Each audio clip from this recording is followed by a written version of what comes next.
Segera download Quran Tadabbur, dia meraih tafsir kebaikan. dalam genggaman Contoh, Anda. bulan Ramadan adalah bulan Al-Quran. Bismillahirrahmanirrahim. Assalamualaikum warahmatullahi wabarakatuh. Alhamdulillahi ala ihsanih wa syukru lahu ala taufiqihi wa amtinanih. Wa asyhadu an la ilaha illallah wahdahu la syarika lahu ta'ziman li sya'nih. Wa asyhadu anna Muhammadan abduhu wa rasuluhu ila ridwanih. Allahumma salli alaihi wa ala alihi wa ashabihi wa ikhwanih. Rekan-rekan dari ITB yang dirahmati Allah Subhanahu wa taala. Pada kesempatan kali ini kita melanjutkan bahasan kita tentang kesyirikan beristighatsah, meminta-minta berdoa kepada mayat-mayat atau kepada makhluk-makhluk gaib ya.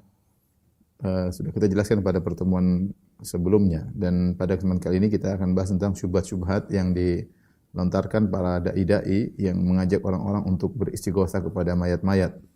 Dan dai-dai seperti ini cukup banyak ya.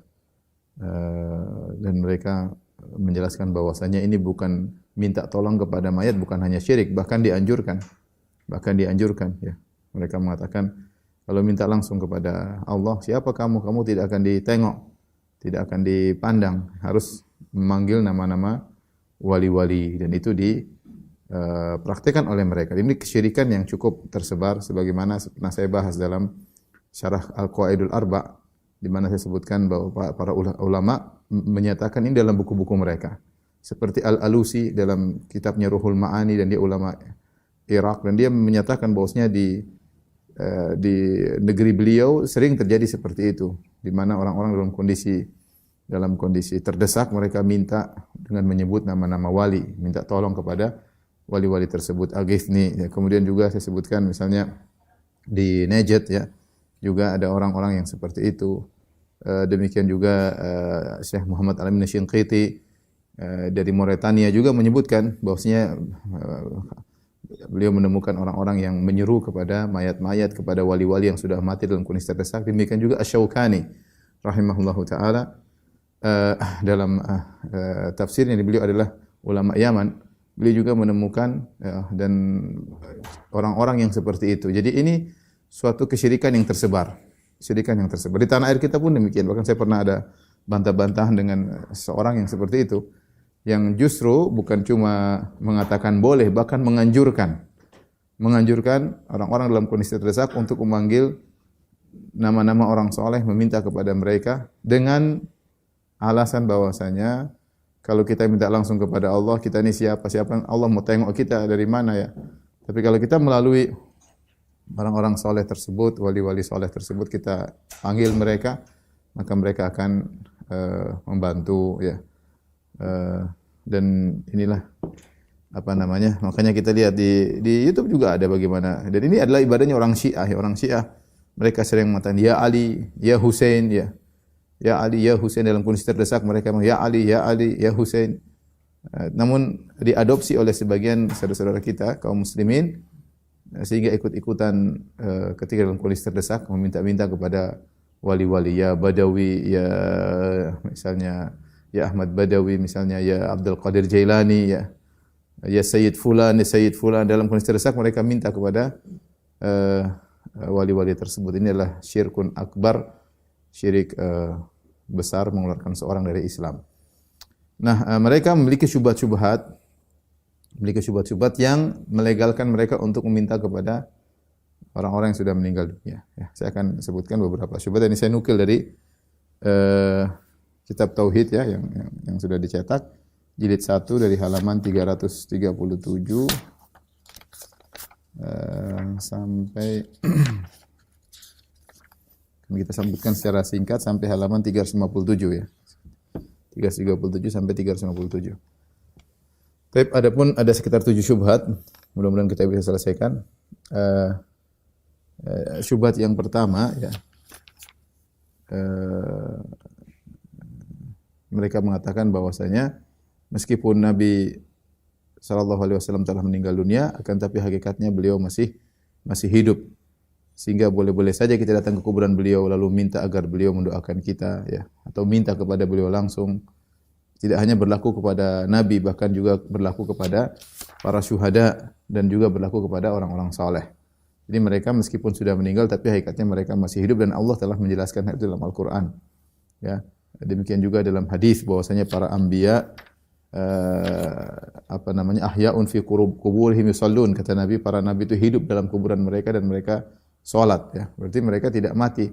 Nah, kalau mereka tidak mati berarti hukum mereka sama seperti orang yang hidup. Nah, orang hidup ya kita boleh datang, boleh ngobrol, boleh minta pertolongan sebagaimana dia masih hidup, ya.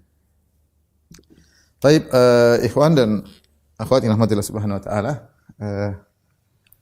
secara umum kita bilang dalil-dalil yang dijadikan syubhat, yang dijadikan argumentasi untuk syubhat mereka ada dua, ya. Ada dua model, ya. Ada dua model, ya. Yang pertama adalah dalil-dalilnya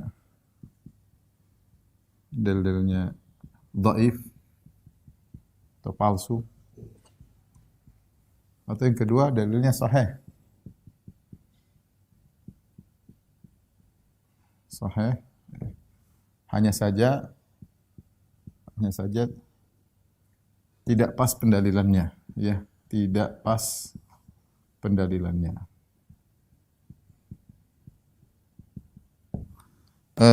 Kita tidak bahas yang ini, dalilnya dhaif atau palsu. Ini banyak mereka jadikan dalil kisah-kisah lah, apalah, minta kepada mayat-mayat, tapi ini tidak kita bahas. Yang kita bahas adalah yang dalilnya sahih, hanya saja tidak pas pendalilannya. Ini yang akan kita bahas pada kesempatan kali ini, ya. Dalilnya sahih namun dalilnya tidak pas. Taib, syubhat pertama bahwasanya orang-orang soleh masih hidup, ya. Orang-orang soleh masih hidup sehingga kita boleh meminta kepada mereka sebagaimana ketika mereka masih hidup, ya. Bantahannya bagaimana? Jadi orang-orang soleh masih hidup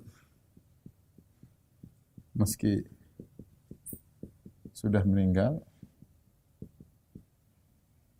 namun mereka masih hidup.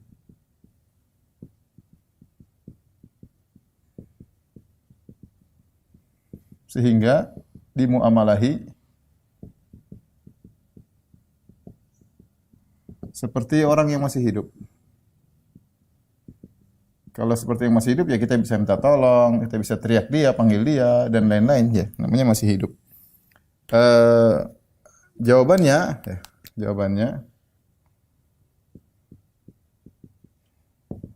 kita akan bahas mereka masih hidup bagaimana? Ini mau kita bahas. Ini masih hidupnya bagaimana? Ada dua model dalil, ya.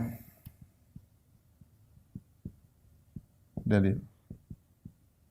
Pertama, dalil mereka telah meninggal. Telah mati, meninggal. Yang kedua, dalil mereka masih hidup.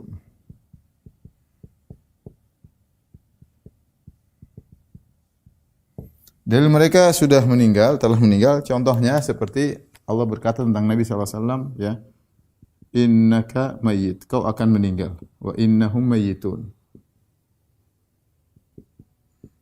Engkau mati dan mereka juga mati, ya. Allah berfirman juga dalam ayat yang umum, kullu nafsin dha'iqatul maut. Ini juga lebih umum. Yang lebih khusus lagi, wa ma Muhammadun illa rasulun qad khalat min qablihi rusul afa immata wa ma Muhammadun illa rasulun qad khalat min qablihi rusul afa immata aw qutilan qalabatum ala aqabikum, apakah jika tidaklah Muhammad kecuali seorang rasul dan telah lewat rasul-rasul sebelumnya, sebagaimana rasul sebelumnya meninggal, Nabi Muhammad juga SAW meninggal. Afa immata, Rasulullah meninggal. SAW meninggal. Wa ma ja'alna li basyarin min qablikal khuld afa imitta fahumul khalidun, kata Allah. Afa in mitta fahumul khalidun. Kau mati, kata Allah, kau mati, ya. Ini semua dalil-dalil bahwasanya, ya, Rasulullah SAW meninggal dunia. Dan ini dipahami oleh para sahabat. Kata Abu Bakar, qala Abu Bakar, man kana ya'budu Muhammadan fa inna Muhammadan qad mat. Wa man kana ya'budu Allah fa inna Allah hayyun la yamut. Hayyun la yamut. Yang kata Abu Bakar, siapa yang menyembah Muhammad, Muhammad sudah meninggal. Ya.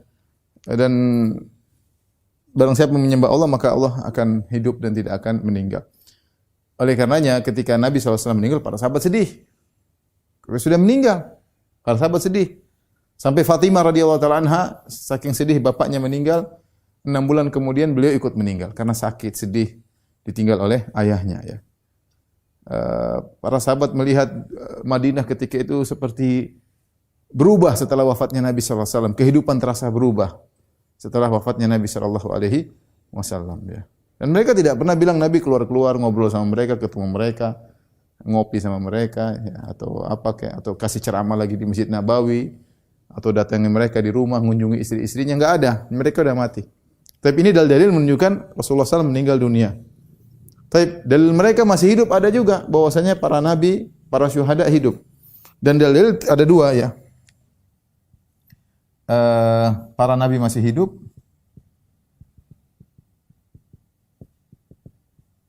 Yang kedua, para syuhada masih hidup.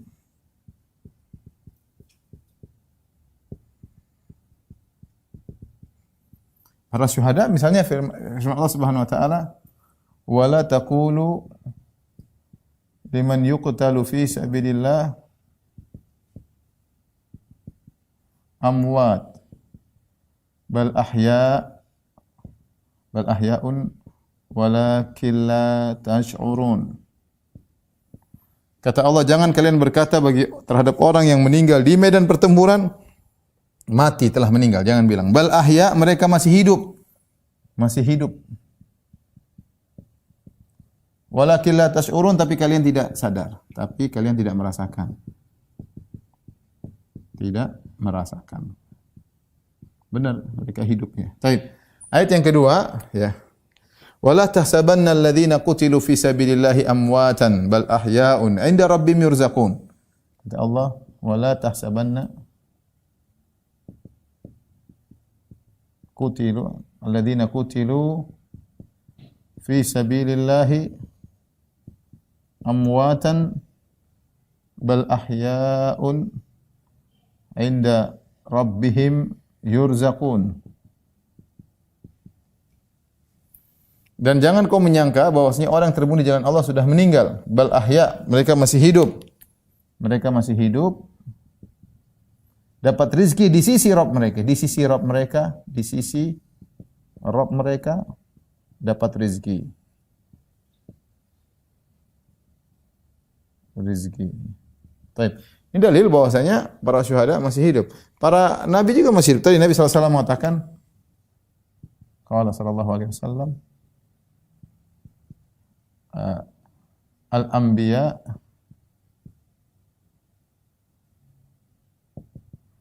ahya'un fi kuburihim yusallun. Para nabi hidup di kuburan mereka,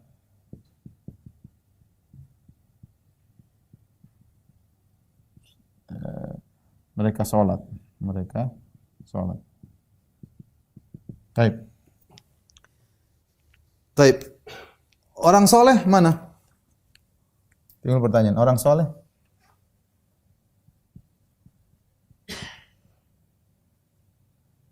Hidup? Tidak ada dalilnya. Tidak ada dalilnya. Yang ada dalilnya cuma para syuhada sama para nabi. Ya, kalau para syuhada saja hidup di alam sana, apalagi para nabi. Orang soleh enggak ada dalilnya. Yang ada cuma para syuhada, para nabi. Saya ingin nyampaikan karena kebanyakan yang mereka jadi minta-minta bukan nabi, bukan para syuhada, tapi orang-orang yang dianggap soleh. Jadi jadikan tempat permohonan. Tapi kita punya dua model dalil. Dalil yang menyatakan mereka meninggal, dalil yang menyatakan mereka hidup. Ya, dari sini dikompromikan. Berarti tidak mungkin hidup di sini tidak mungkin sama tidak mungkin satu model, karena kalau bilang akan terjadi kontradiktif. Kalau kita bilang mereka hidup sekaligus mati dalam satu kondisi, maka ini kontradiktif. Enggak mungkin hidup sekaligus mati. Ya. Maka mereka hidup dalam kondisi apa? Mereka mati dalam kondisi apa? Ini harus kita jelaskan. Sehingga begitu cara mengkompromikan dua model dalil. Karena enggak mungkin kita bilang mereka sekaligus hidup dan mati di alam barzakh atau mereka sekaligus hidup dan mati di alam dunia. Enggak mungkin. Berarti harus ada dua sisi. Kapan mereka dikatakan hidup dari sisi mana? Kapan mereka dikatakan mati dari sisi mana? Maka para ulama mengkompromikan, dan banyak orang mengkompromikan bahwasanya mereka meninggal, maksudnya meninggal dunia. Meninggal dunia. Di dunia mereka meninggal. Mereka masih hidup di alam barzakh. Di alam barzakh. Dengan kehidupan spesial. Ya. Nah, kehidupan mereka di alam barzakh tidak sama dengan kehidupan mereka di dunia. Tidak boleh disamakan. Makanya ketika Allah Subhanahu wa taala berbicara tentang kehidupan mereka di alam barzakh, Allah mengatakan walakin la tash'urun. Perhatikan sini, kalian tidak merasakan. Tapi kalian tidak merasakan. Nah, kalau mereka hidup seperti di dunia, harusnya kita merasakan. Harusnya kita merasakan. Tapi ketika Allah mengatakan kalian tidak merasakan, berarti mereka hidupnya hidup spesial. Hidup spesial, bukan hidup seperti di dunia. Kemudian juga Allah mengatakan inda rabbihim, di sisi Rabb kalian. Di sisi Rabb mereka, perhatikan. Mereka hidup di sisi Rabb, bukan di jalan-jalan. Bukan turun kemudian ikut acara-acara. Ngobrol, ketemu dengan wali fulan, ketemu dengan ustadz fulan, ketemu dengan kiai fulan, enggak. Mereka hidupnya hidup spesial, alam barzakh. Hidup alam barzakh. Maka jangan sampai seorang salah paham kemudian mengatakan mereka hidup seperti hidup orang di dunia. Di antara bukti bahwasanya mereka hidupnya bukan hidup seperti di dunia. Jadi kesimpulannya apa?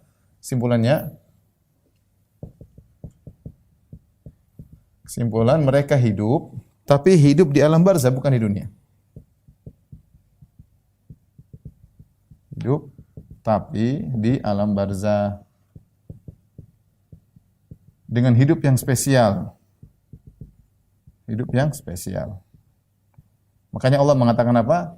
Kalian tidak merasakannya. Allah mengatakan kalian tidak merasakan. Kalian yang di dunia tidak merasakan mereka.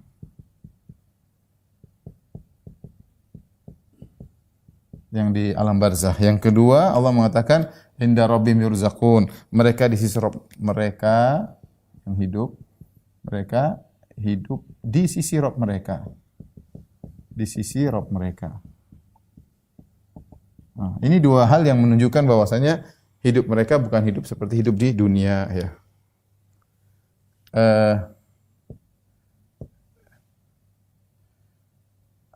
Adapun dunia, maka mereka meninggal dari kehidupan dunia. Adapun berkaitan dengan dunia, mereka telah meninggal.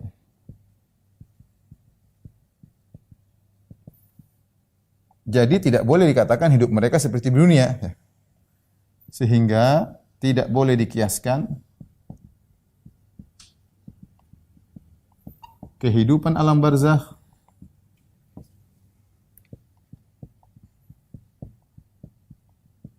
dengan kehidupan dunia. Tidak boleh. Ini jelas sekali, ya. Karenanya mereka dikubur.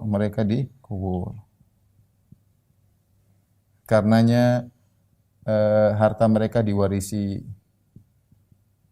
Artinya mereka sudah meninggal, diwariskan. Akhirnya janda mereka dinikahi.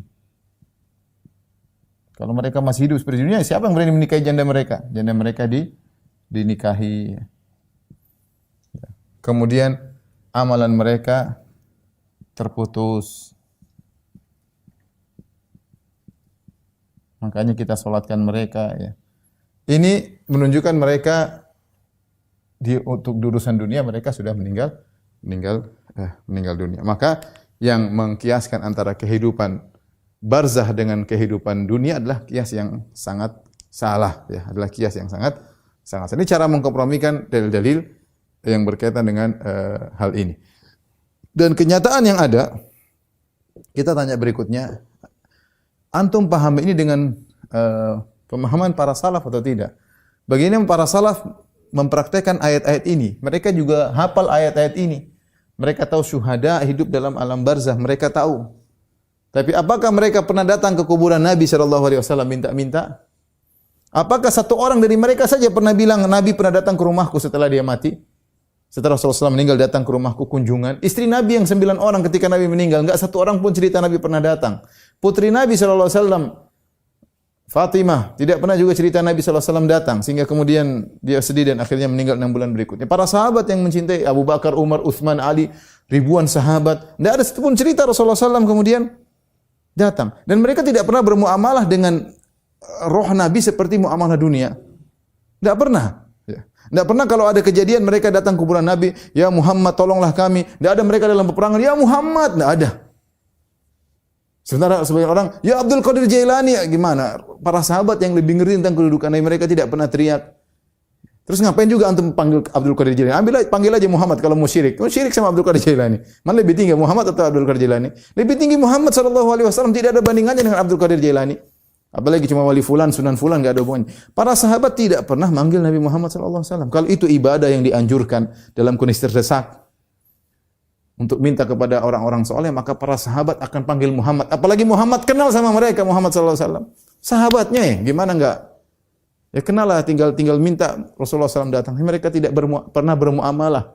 Dalam satu hadis pun, dalam satu sirah pun, dalam satu asar pun, mereka tidak pernah bermuamalah dengan Nabi seperti Nabi masih hidup. Ya. Kalau Nabi saja yang super mulia tidak seperti itu, apalagi orang-orang setelah Nabi. Makanya ketika musim kemarau, Umar bin Khattab radhiyallahu anhu minta doa kepada Al-Abbas bin Abdul Muttalib, bukan Nabi. Karena Al-Abbas bin Abdul Muttalib masih hidup. Seandainya minta kepada Nabi masih boleh meskipun sudah meninggal, ngapain minta ke Al-Abbas? Langsung Umar pergi ke kuburan Nabi, ya Rasulullah, kita lagi kemarau. Doakan kami. Tapi Umar tidak pernah melakukannya. Dan tidak seorang pun sahabat pernah melakukannya. Maka khurafat yang tersebar sekarang, Nabi keluar, Nabi ikut acara maulid, Nabi ikut acara inilah, satu orang ketemu Nabi, Nabi ajar solawatan lah. Bukan mimpi, kenyataan. Nabi datang, Nabi tegur, Nabi naik mobil sama dia. Banyak macam-macam orang cerita. Nabi tidur bersama dia, Nabi bertamu di rumahnya. Khurafat-khurafat yang pakai. Makanya inilah pemahaman salaf. Antum memaham ini pemahaman salaf ya.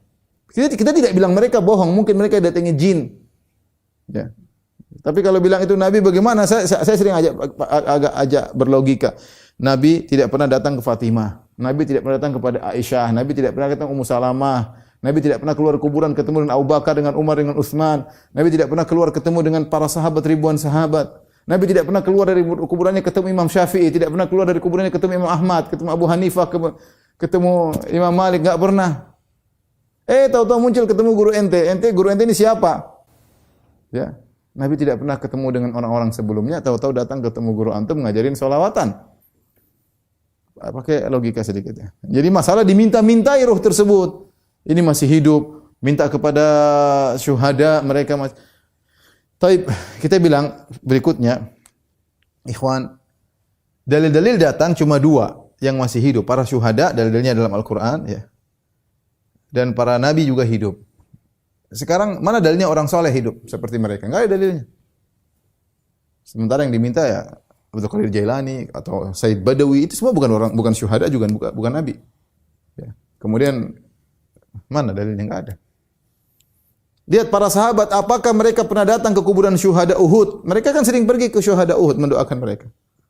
Terus minta-minta kepada mereka, enggak pernah. Makanya kita belajar agama itu dengan pemahaman para salafus saleh. Ya. Kalau pakai logika-logikaan, kita bisa pakai logika semuanya. Pakai logika nanti akhirnya minta kepada jin, minta kepada malaikat kan ada. Enggak kita bisa malaikat dengar kita kok. Minta kepada malaikat, ya malaikat tolonglah aku. Nah, orang begitu nanti. Jin soleh kan ada juga, kita minta aja sama jin soleh. Jin soleh yang mendengarkan aku, datanglah. Syirik semua kalau begitu ceritanya. Kalau pakai logika doang ya. Jin soleh ada enggak? Ada kan? Pasti ada jin soleh. Malaikat pasti soleh. Malaikat hebat lagi. Lihat malaikat Jibril aja dengan sayapnya bisa ngangkat kampung kaum Nabi Lut, Sodom dibalikkan dengan sayapnya malaikat Jibril. Minta tolong sama para malaikat. Apakah begitu cara beragama? Beragama dengan pemahaman para salaf. Bukan baca sendiri kemudian paham sendiri. Allahu musta'an. Inilah syubhat pertama. Jadi kehidupan mereka adalah kehidupan di alam barzakh. Makanya Allah mengatakan walakin la tash'urun, kalian yang di dunia tidak bisa merasakannya. Kemudian juga Allah mengatakan inda rabbihim yurzaqun, mereka dapat rezeki di sisi Rabb mereka. Dan ini bukan perkataan saya, ini bukan perkataan cuma orang bilang Wahabi. Enggak, ini lihat saya nukilkan perkataan Baydhawi, seorang ulama Syafi'iyah dalam tafsir Al-Baydhawi. Ya, ketika dia menafsirkan walakin la tash'urun, akan tapi kalian tidak menyadarinya. Wa huwa tanbihun ala anna hayatahum laysat bil jasad wala min jinsi ma yuhassu bihi minal hayawanat wa inna ma hi amrun la yudraku bil akal bal bil wahyi. Ini adalah penegas bahwa kehidupan mereka bukanlah kehidupan dengan jasad seperti kita ini, dan bukan kehidupan dapat disaksikan pada makhluk hidup pada umumnya, bukan. Akan tapi adalah kehidupan yang tidak bisa dicerna dengan akal tapi dengan wahyu, kehidupan khusus. Az-Zahabi, ulama besar mazhab Syafi'i, berkata, wa huwa hayyun fi lahdihi. Nabi Muhammad SAW hidup di lahadnya. Hayata mithlihi fil barzakh lati hiya akmalu min hayati sa'irin nabiyyin. Yang kehidupan Nabi lebih mulia daripada kehidupan seluruh nabi. Ya.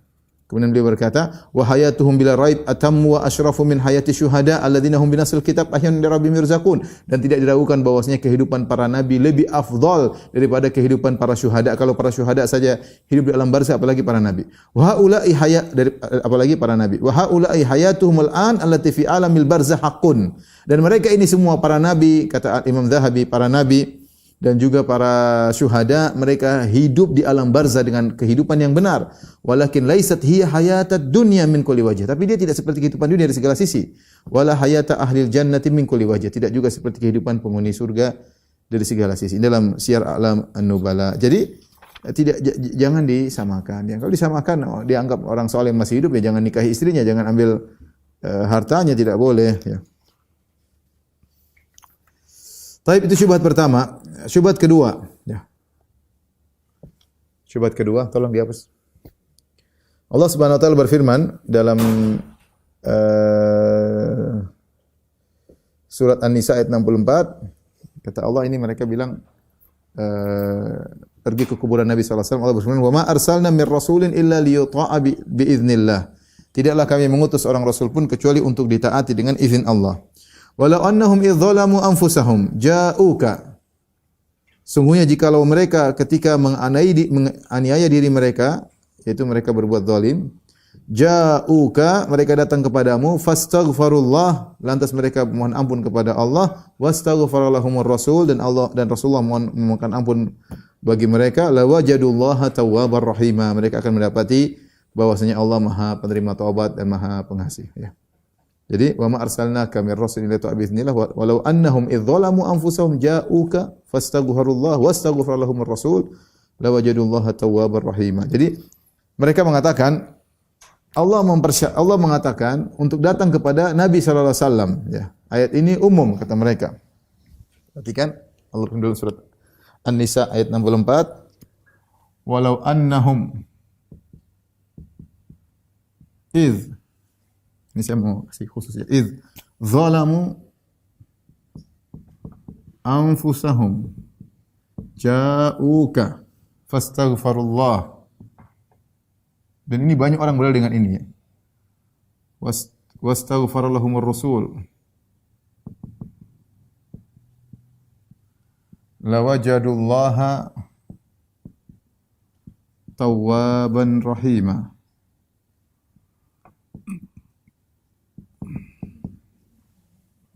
Perhatikan, seandainya ketika mereka ketika ini artinya tatkala, ya, ketika, ya. Seandainya ketika mereka berbuat berdosa,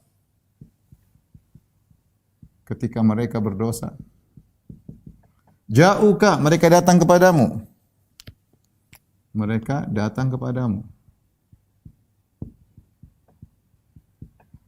Lantas mereka mohon ampun kepada Allah dan Rasulullah juga mohonkan ampun buat mereka, maka mereka akan dapati Allah Maha Pengampun lagi Maha Penyayang. Allah Maha menerima taubat lagi Maha Penyayang. Mereka berdalil, di sini Allah mengatakan ja'uka, datang kepadamu.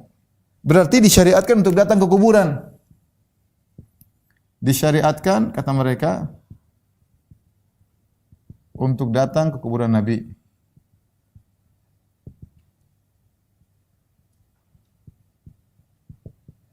Untuk mohon ampun, untuk meminta Nabi mohon ampun. Minta Nabi SAW mohon ampun buat mereka. Sehingga mereka disyariatkan dengan mereka karena Allah mengatakan ja'uka, mereka datang kepadamu, ja'uka. Ya. Walau annahum idzalamu anfusahum ja'uka. Kalau mereka berbuat zalim, berbuat dosa, mereka datang kepadamu. Lantas mereka minta ampun dan Nabi mohonkan ampun buat mereka. Berarti kalau antum punya salah, antum datang ke kuburan Nabi, minta agar Nabi mohonkan ampun buat antum. Ini pemahaman mereka. Ya. Sebenarnya bantahnya sangat mudah ya. Karena kalau orang ngerti bahasa, mereka tahu perbedaan antara iz dengan idza. Ini iz. Ya. Ada iz, ada idza. Ya. Kalau iz itu tatkala, iz itu artinya tatkala. Sudah terjadi ini, fi'il madhi. Ini sudah terjadi, pas dia, pas. Sudah terjadi. Sudah terjadi. Adapun idza, jika, ya. Yaitu bisa berulang. Seandainya Allah mengatakan, walau annahum idza dzalamu anfusahum ja'uka. Seandainya kalau mereka berbuat dosa, mereka datang kepadamu, setiap berbuat dosa datang kepadamu, itu mungkin kita bisa bilang mengatakan dianjurkan setiap bersalah datang ke kuburan Nabi.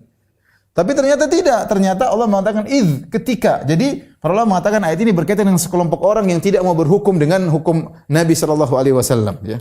Tidak mau berhukum dengan hukum Nabi sallallahu alaihi wasallam, dan kita akan bisa lihat coba kalau antum buka surat An-Nisa ya.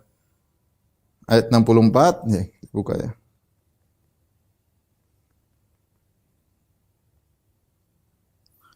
Allah buka di ayat 60, Allah mengatakan, alam taril ladzina yaz'umuna annahum amanu bima unzila ilaika wa ma unzila min qablika yuriduna ay yatahakamu ila taghuti wa qad umiru ay yakfuru bih. Lihatlah orang-orang yang menyangka mereka beriman kepada apa yang diturunkan kepadamu, diturunkan kepada sebelummu, mereka ingin berhukum kepada tagut. Jadi mereka tidak berhukum kepada Nabi sallallahu alaihi wasallam. Ya, sampai Allah mengatakan walau annahum idzalamu. Jadi ini berkaitan dengan orang munafik, orang-orang yang ingin berhukum dengan hukum tagut, meninggalkan hukum kepada Nabi. Mereka berbuat salah kepada Nabi. Makanya ketika mereka berbuat salah dan ingin bertobat, mereka suruh datang kepada Nabi karena mereka tidak beradab kepada Nabi sallallahu alaihi wasallam. Jadi berkaitan dengan suatu kaum yang khusus. Makanya setelah itu Allah mengatakan, "Fala wa rabbika la yu'minuna." Setelah itu Allah mengatakan, "La wajidullaha tawwabar rahimah, fala wa rabbika la yu'minuna hatta yuhaqqimuka fi ma shajara bainahum." Sungguh ya tidak beriman ya hatta yuhaqqimuka, sampai mereka menjadikan engkau sebagai hakim. Jadi mereka berbuat salah karena meninggalkan Nabi, tidak menjadikan Nabi sebagai hakim. Jadi berkaitan dengan kaum tertentu ya. Dan ini sudah terjadi. Bukan setiap ada orang bersalah datang ke kuburan Nabi. Seakan-akan kalau kita maknakan iz dengan idza, ini berarti apa? Kalau kita artikan dengan idza ya. Konsekuensinya berarti berlaku kepada setiap orang, setiap pendosa untuk datang ke kuburan Nabi, untuk datang kepada Nabi. Nah, berarti kalau ini kita umumkan, ini kan mereka memahami secara umum. Kalau setiap berdosa pergi kepada Nabi, ja'uka, datang kepadamu, kepada Nabi. Berlaku kepada setiap pendosa untuk datang kepada Nabi kalau ingin bertobat. Taib. Ini kan sudah salah mereka secara bahasa, konsekuensi seperti ini. Nah, kita tanya, konsekuensi ini dilakukan oleh sahabat atau tidak? Apakah para sahabat demikian?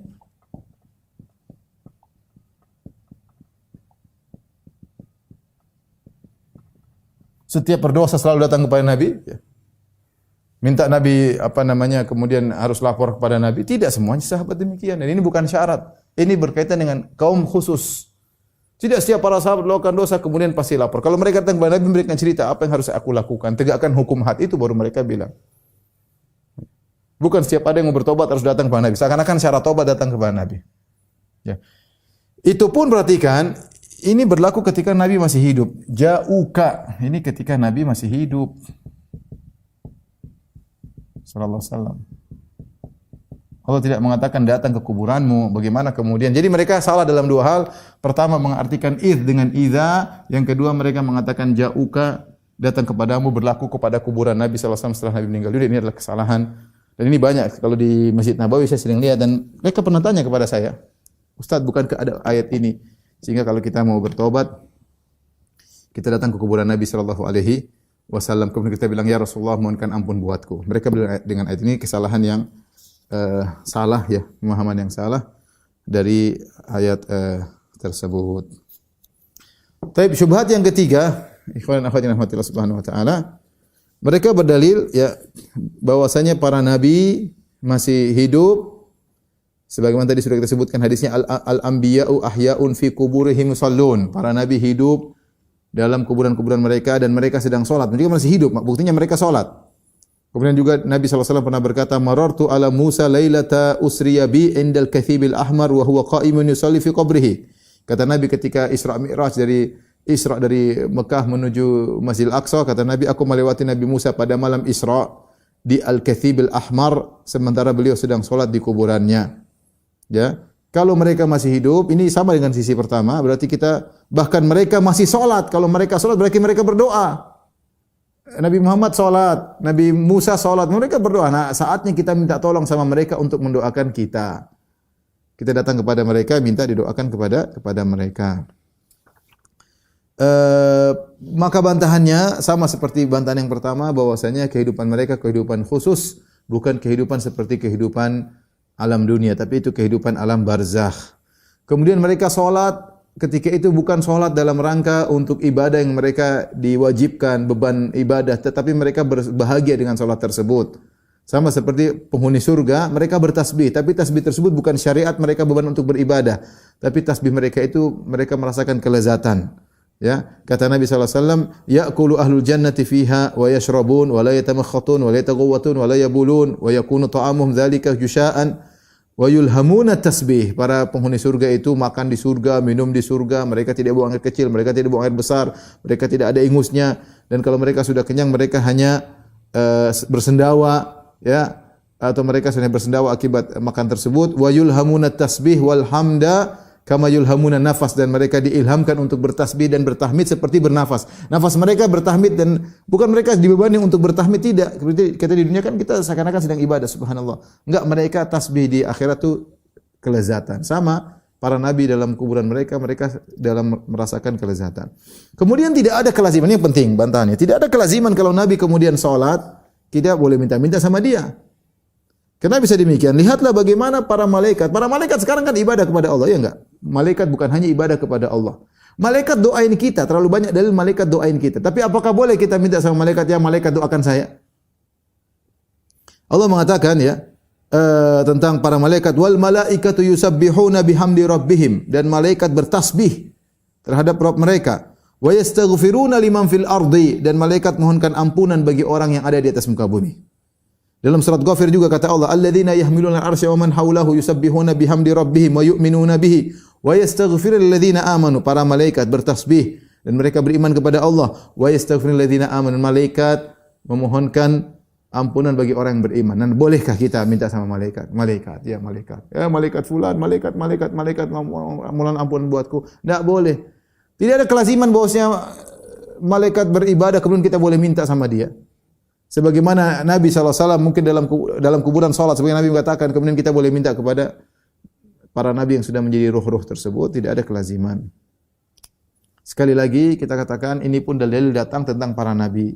Sementara yang mereka datangi bukan cuma kuburan nabi, mereka datang ke kuburan orang-orang soleh, wali ini, sunan ini, macam-macam. Dan kadang mereka datang kepada orang-orang yang tidak jelas, yang kita tahu ketika masa hidupnya masih kacau, ya, yang masa hidupnya terkadang memiliki pemikiran-pemikiran ngawur. Kemudian ketika meninggal dijadikan wali untuk didatangi, diminta-mintai. Taib. Di antara dalil bahwasanya mereka mengatakan boleh beristighotsah kepada Nabi Muhammad, minta-minta Nabi Muhammad meninggal, tidak ada masalah. Ya Muhammad, ya Rasulullah, aghithni, wahai Rasulullah, tolonglah aku. Ini syirik, ya, tidak boleh. Di antara mereka dalil, kata mereka, Rasulullah SAW ruhnya dikembalikan. Dalilnya apa? Dalam hadis yang sahih, hadis Abu Daud dihasankan oleh Syekh Al-Albani rahimahullah, kata Nabi, "Ma min ahadin yusallimu alayya illa raddallahu alayya ruhi hatta arudda alaihi salam." Tidaklah seorang mengucapkan salam kepadaku kecuali Allah akan kembalikan ruhku sampai aku jawab salamnya. Sampai aku jawab salamnya. Jawabannya mudah. Ini justru menunjukkan bahwasanya kehidupan barzakh Nabi tidak kontinu. Buktinya Nabi SAW kalau mau jawab salam baru ruhnya dikembalikan sehingga Nabi bisa jawab salam. Ya, itu pun untuk jawab salam doang. Kata Nabi, hatta raddallahu alayya ruhi hatta arudda alaihi salam. Allah kembalikan ruhku agar aku bisa jawab salam. Bukan untuk ngobrol, bukan untuk datang ke orang-orang kemudian ngajarin salawat ini, salawat anu ya. Ngajarin zikir ini, zikir anu, enggak ada. Nabi hanya untuk jawab salam. Justru ini menunjukkan bahwasanya tidak ada yang mengatakan maka ruhku dikembalikan agar aku mendoakan mereka, agar aku menolong mereka, enggak ada. Enggak ada, ini semua khurafat ya. Hanya untuk menjawab salam. Taib, kemudian di antara dalil mereka ingin menjadi kalau tadi Nabi syuhada mereka ingin dalil bahwasanya orang soleh juga mendengar. Orang soleh juga mendengar. Mayat di kuburan bisa mendengar kok. Dalilnya apa? Dalilnya ketika Nabi dalam perang Badar setelah Nabi membunuh Abu Jahal dan teman-temannya, terus Nabi masukkan dalam qalib Badar, masukkan dalam sumur-sumur yang ada di Badar. Kemudian Rasulullah panggil mereka, "Ya fulan bin fulan, ya Amr bin Hisham, ya Abu Jahal." Ya. Rasulullah sebut nama, ya Umayyah bin Khalaf. Rasulullah sebut nama-nama mereka. Ya. Ayasurrunakum annakum hal wajadtum ma wa'ada rabbukum haqqan, apa kalian telah mendapati apa janji Allah kepada kalian? Nabi ngomong sama mereka. Mereka sudah mati. Umar berkata, ya, tidakkah engkau berbicara kepada jasad saya tidak bernyawa ya Rasulullah? Apakah mereka mendengar? Kata Rasulullah SAW, walladzi nafsu Muhammadin biyadihi, demi zat yang jiwaku berada di tangannya, ma antum bi asma'a lima aqulu minhum. Kalian tidak lebih dengar terhadap perkataanku daripada mereka. Mereka juga dengar, bahkan mereka bisa lebih dengar daripada kalian. Kata mereka, lihat nih orang mati Nabi ajak ngobrol dan mereka dengar. Nah, kalau gitu Abu Jahal aja dengar, Umayyah bin Khalaf dengar, Utbah bin Rabi'ah dengar, Uqbah bin Abi Mu'aid mendengar. Ya sudah, kita ngomong sama orang soleh, mereka dengar. Bagaimana bantahannya? Jawabannya pertama, terlalu banyak dalil menunjukkan bahwasanya hukum asal orang mati tidak mendengar. Ya, makanya mereka hanya mendengar dalam kondisi-kondisi khusus. Tidak mutlak mendengar seperti kita masih hidup begini, enggak. Makanya Allah Subhanahu wa taala menyamakan orang yang tidak mau mendengar ayat-ayat Allah seperti orang di kuburan. Kata Allah, "Wa ma yastahwil ahya walal amwat." Tidak sama yang hidup dengan yang mati. Innallaha yusmi'u man yasha. Allah menjadikan siapa yang Allah kehendaki untuk bisa mendengar. Wa ma anta bimusmi'in man fil qubur. Dan kamu tidak bisa menjadikan orang di kuburan mendengar. Jadi Allah mengatakan orang muslim tidak sama orang kafir. Orang kafir seperti mayat. Kau tidak bisa bikin mayat mendengar, ya. Kalau seandainya mayat bisa mendengar, maka perumpamaan ini tidak cocok. Perhatikan di sini dalam surat Fatir ayat 22 ini, Allah menyamakan orang kafir yang tidak mau mendengar ayat-ayat Allah sama seperti mayat. Sama-sama tidak bisa mendengar. Berarti hukum asal mayat tidak bisa mendengar. Kalau ternyata mayat bisa mendengar seperti manusia biasa, berarti permisalan Allah tidak pas. Mudah-mudahan antum paham ya. Jadi Allah menyamakan, saya ulangi, Allah menyamakan orang kafir yang tidak mau beriman seperti mayat yang tidak bisa mendengar. Berarti hukum asal mayat tidak bisa mendengar. Demikian dalam ayat yang lain surat An-Naml ayat 80 kata Allah, innaka la tusmi'ul mauta. Kau tidak bisa menjadikan orang-orang mati mendengar. Berarti hukum asal orang mati tidak bisa mendengar. Nah, lantas bagaimana dalam perang Badar kemudian Nabi berbicara sama Abu Jahal, bersama Umayyah bin Khalaf, bersama Utbah bin Rabi'ah, Uqbah bin Abi Mu'aid dan tokoh-tokoh Quraisy ya. Maka jawabannya itu adalah kondisi mukjizat Nabi spesial, dan ini yang dipahami oleh para ulama, di antaranya ulama Syafi'iyah seperti As-Suyuti. As-Suyuti dalam Al-Khasa'is Al-Kubra dia menyebutkan di antara mukjizat Nabi adalah Allah menjadikan Abu Jahal dan teman-temannya sudah mati mendengar perkataan Nabi. Dia menganggap ini mukjizat, bukan berlaku umum. Ini mukjizat Nabi, Nabi yang ngomong. Makanya Umar bertanya, apakah mereka dengar? Berarti sudah terpatri dalam benak Umar bahwasanya mayat tidak mendengar. Namun kali itu Nabi ngomong sama sallallahu alaihi wasallam, Nabi ngomong sama Abu Jahal dan teman-temannya. Sehingga Umar bertanya.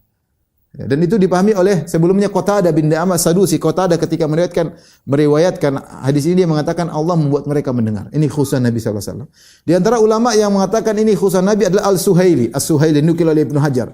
Dan juga ini pendapat Ibnu Hajar rahimahullah. Dan ini pendapat Al-Mufassir Ibnu Atiyah dalam Al-Muharrar Al-Wajiz. Jadi mereka mengatakan ini kondisi istimewa Nabi, Allah menjadikan Abu Jahal dan teman-temannya mendengar. sehingga tidak bisa diumumkan bahwasanya semua mayat mendengar kita bisa ngobrol sama mereka. Tapi di antara dalil juga yang berkaitan dengan hal ini, seperti dalam hadis kata mereka mayat mendengar. Perhatikan, Rasulullah bersabda, "Innal abda idza wudi'a fi qabrihi wa tawalla anhu ashabuhu wa innahu la yasma'u qur'ani alihim atahu malakani." Sungguhnya seorang hamba jika sudah diletakkan dalam kuburannya, kemudian para pelayatnya pada pulang, dia dengar langkah kaki sendal mereka. Dia dengar langkah sendal mereka, langkah kaki mereka meninggalkan mereka. Ini di antara kesedihan yang Allah berikan kepada mayat. Dia tidak dengar mereka ngomong apa, tetapi ketika mereka jalan pulang, dia dengar Qur'ani alihim, suara sendal mereka. Dia dengar, oh orang pergi meninggalkan saya. Kata mereka, lihat mayat bisa mendengar. Jawabannya, ini pendengaran khusus. Nabi menyebutkan mereka mayat-mayat ini cuma dengar langkah kaki mereka ditinggalkan. Bukan dengar mereka ngobrol-ngobrol di situ, enggak. Nabi mengatakan, wa innahu la yasma'u Qur'ani alihim. Sungguhnya Allah membuat mereka bisa mendengar langkah kaki mereka, ya. Sehingga mayat tersebut semakin sedih ditinggal oleh orang-orang, ya. Tidak ada bahwasanya mereka dengar kalau kita ngobrol di atas mereka dengar seluruhnya. Enggak ada dalilnya. Ini menunjukkan hukum asalnya mereka tidak bisa dengar, tapi ada kondisi-kondisi khusus di mana mayat mendengar kondisi tertentu seperti suara sendal ketika meninggalkan sang mayat, ya. Sama datang dalam hadis yang diriwayatkan diperselisihkan tentang seorang kalau datang menyungguh orang yang di kuburan, maka dia mendengar yang dulu mimma kana ya'rifuhu, waktu di dunia pernah dengar, dia datang beri salam maka dia dengar salam orang tersebut.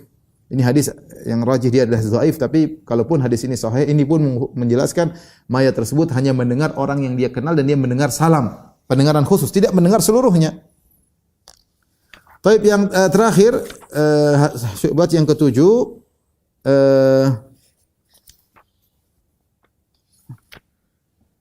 terkait dengan doa ziarah. Ziarah seperti kalau kita ziarah kubur, kita assalamu ala ahli diyar. Keselamatan bagi kalian wahai penghuni kuburan. Minal muslimin. Yarhamullahu al-mustaqdimin minal mustakhirin wa inna insyaallah bikum lalahiqun. Nas'alullah wa lakumul afiyah. Jadi di antara doa yang diucapkan seorang ketika mengunjungi kuburan yang mengatakan assalamu ala ahli diyar. Keselamatan bagi kalian wahai penghuni kuburan. Nah, kita mengucapkan assalamu ala dia berarti mereka dengar, ya. Tidak ada kelaziman demikian. Bukan pun mendengar, mungkin cuma mendengar salam doang. Tidak kelaziman bahwasanya mereka dengar semua yang diucapkan oleh orang yang sedang berziarah. Lagi pula hadis ini menunjukkan kita mendoakan mereka, bukan minta doa sama mereka. Itu doa diajarkan agar kita mendoakan mereka ketika berziarah. Jangan disalahpahami malah minta kepada mereka, ya. Contoh sana. Kemudian di antara dalil mereka juga kata mereka di padang mahsyar, saya pernah diskusi juga. Kata mereka lihat di padang mahsyar orang-orang pada beristighotsah kepada nabi-nabi. Mereka datang kepada mereka sudah mati, tapi mereka di padang mahsyar datang ke Nabi Nuh, datang kepada Nabi Adam, kepada Nabi Nuh. Loh, itu kan Allah sudah hidupkan mereka kembali. Kita bukan bicara mereka ini kan masih dalam alam barzah. Adapun di padang mahsyar mereka sudah hidup kembali. Mereka datang kepada para nabi dan mereka sudah hidup kondisinya, bukan mati lagi. Minta agar memberi syafaat bagi mereka. Jadi pendalilan yang keliru. Ya. Demikian juga mereka mengatakan bahwa kita boleh minta kepada Nabi, ini dalil yang terakhir, syubhat yang terakhir, yaitu kita kalau salat kita mengatakan assalamu alayka ayyuhan nabi, keselamatan bagi Anda wahai Nabi. Kita menggunakan kata engkau, yaitu kata ganti orang kedua. Keselamatan bagi engkau berarti Nabi selalu hidup dong. Karena kita mengatakan assalamu alayka ayyuhan nabi, keselamatan bagi engkau wahai Nabi. Bagaimana bantahannya? Jawabannya, ini bukan berarti kita mengatakan assalamu alayka berarti Nabi hadir dan hidup. Tetapi kita mengucapkan demikian agar kita bisa menghadirkan tentang agungnya Nabi sallallahu alaihi wasallam. Oleh karena diriwayatkan Ibnu Mas'ud, dia punya salawat yang lain, ya, punya salam yang lain. Dia mengatakan assalamu ala nabi. Ketika Nabi sudah meninggal dia rubah assalamu ala nabi, keselamatan bagi Nabi. Tidak lagi menggunakan kata ganti orang kedua, tapi dia berubah dengan kata ganti orang ketiga, dan ini ijtihad dari Ibnu Mas'ud. Assalamu ala nabi, ya. Ketika Nabi sudah meninggal dia rubah keselamatan bagi Nabi, ya. Lagi pula kalaupun menggunakan assalamu alayka dan itu boleh, ya. Perhatikan ketika Nabi masih hidup sallallahu alaihi wasallam, para sahabat ketika mengucapkan assalamu alayka ayyuhan nabi, ya, mereka tetap mengucapkan demikian meskipun Nabi tidak hadir. Dia lagi salat di mana, lagi di kampung mana, Nabi mungkin di Madinah, mereka di Mekah, mereka tetap assalamu alayka ayuhan nabi. Berarti mereka bukan berniat mengucapkan salam kepada nabi, tidak. Tapi demikianlah zikir ketika bertasyahud. Kita mengatakan assalamu alayka ayuhan nabi, bukan berarti sedang memberi salam nabi hadir di hadapan kita. Ya. Demikian juga ketika mereka dalam salat mereka mengucapkan assalamu alayka, mereka jadi makmum kepada nabi. Nabi di depan jadi imam, mereka tidak keras-keras assalamu alayka ayuhan nabi. Berarti mereka tidak bermaksud untuk beri salam kepada nabi depan situ. Dan mereka sedang menghadirkan, mendoakan nabi assalamu alayka ayuhan nabi untuk menghadirkan keagungan nabi. Ya. Kalau mereka niatnya salam kan harusnya pakai suara. Assalamualaikum harusnya gitu. Ternyata kan tidak. Lagi pula nabi tidak mendengar mereka bilang gitu dan nabi tidak menjawab waalaikumsalam. Enggak. Berarti memang ini zikir dalam salat, bukan dimaksudkan untuk meyakini nabi hadir di hadapan mereka, ya. Lagi pula ini hanya berkaitan dengan salam saja, bukan perkara-perkara yang lain. Inilah ikhwan dan akhwat yang rahmati Allah Subhanahu wa taala, sebagian syubhat-syubhat, tentu masih banyak syubhat, tapi ini antara syubhat-syubhat yang penting yang sering disampaikan oleh mereka untuk melegalkan bahwasanya kita boleh minta-minta kepada Nabi sallallahu alaihi wasallam meskipun Nabi sudah meninggal dunia. Terlebih lagi mereka mengatakan boleh minta kepada wali-wali saleh atau mereka mengatakan minta kepada orang-orang yang dianggap saleh. Namun yang saya pikir saya menakjubkan. Mereka ini kalau sudah minta-minta kepada wali-wali, mereka tidak bilang Abu Bakar, Umar, Utsman, Ali, tidak. Mereka mintanya kepada Said Badawi, kepada Ahmad siapa, kepada Abdul Qadir Jailani, yang jelas kedudukan mereka jauh di kalangan di bawah para sahabat. Kenapa mereka tidak? Kalau mereka syirik, kenapa enggak sekaligus kepada nabi-nabi sekalian, Nabi Daud, Nabi Sulaiman, Nabi yang lain, kenapa? Atau Abu Bakar, Umar, Utsman, kenapa Abdul Qadir Jailani, Ahmad Rifai atau Ahmad Badawi atau yang lainnya, aneh ya. Ya, tapi intinya ini semua tidak diperbolehkan. Yang benar bahwasanya istighatsah hanya kepada Allah Subhanahu wa taala. Istighatsah kepada mayit adalah hukumnya syirik. Wallahu a'lam bishawab. Demikian saja kajian kita. Insyaallah kita lanjutkan 2 pekan lagi. Kurang bisa mohon maaf. Wabillahi taufiq wal hidayah. Assalamualaikum warahmatullahi wabarakatuh.